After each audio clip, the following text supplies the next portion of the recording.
گل عمران بھائی کہتے ہیں کہ رمضان میں فجر کی نماز کا ٹائم 1 گھنٹے پیچھے کیوں کر دیا جاتا ہے؟ ابا جی کا دین ہے، جیسے چاہے عمل کر لیتے ہیں اپنے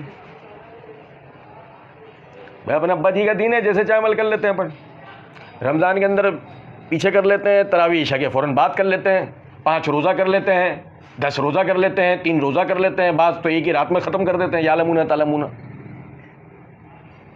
یاد رکھیں اس بات کو، ام المومنین عائشہ صدیقہ رضی اللہ تعالیٰ عنہ فرماتی ہیں کہ نبی صلی اللہ علیہ وسلم کے ساتھ ہم لوگ فجر کی نماز پڑھ کے جب مسجد سے نکلتے تو اتنا اندھیرا ہوتا کہ پاس سے گزرنے والے کو پتہ نہیں لگتا تھا کہ میرے پاس سے گزر کے کون گیا،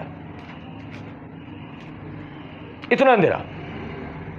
اور صحابی کا نام اس وقت میرے ذہن میں نہیں ہے، وہ کہتے ہیں کہ نبی صلی اللہ علیہ وسلم فجر کی نماز غلس میں ادا کرتے تھے، یعنی اندھیرے میں۔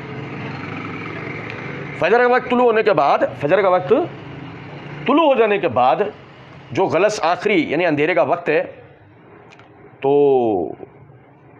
اس میں جو ہے یعنی فجر کی نماز ادا کر لینی چاہیے۔ یہ رمضان اور غیر رمضان دونوں میں ہو۔ ہمارے یہاں عام طور پہ یہ ہوتا ہے کہ اللہ کے دین پہ عمل کرنے کی بجائے عوام کے سہولت کے دین پہ عمل کرنا شروع ہو جاتے ہیں۔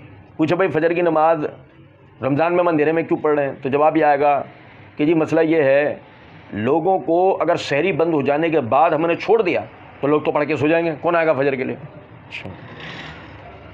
اچھا پھر رمضان گزرنے کے بعد ہم نے اس کا وقت صبح سویرے پہ کیوں رکھ دیا؟ وہ اگر لوگوں کو ہم نے جلدی بلایا تو وہ نیند پوری نہ ہونے کی ایسے نہیں آئیں گے، حالانکہ ایسا نہیں۔ یاد رکھیں یہ قوم وہ قوم ہے ماشاءاللہ کہ اگر آپ اس کو تراویح پڑھا سکتے ہیں نا، تو آپ گرمیوں کے روزے رکھوا سکتے ہیں نا، تو آپ اس سے اندھیرے میں فجر بھی پڑھوا سکتے ہیں۔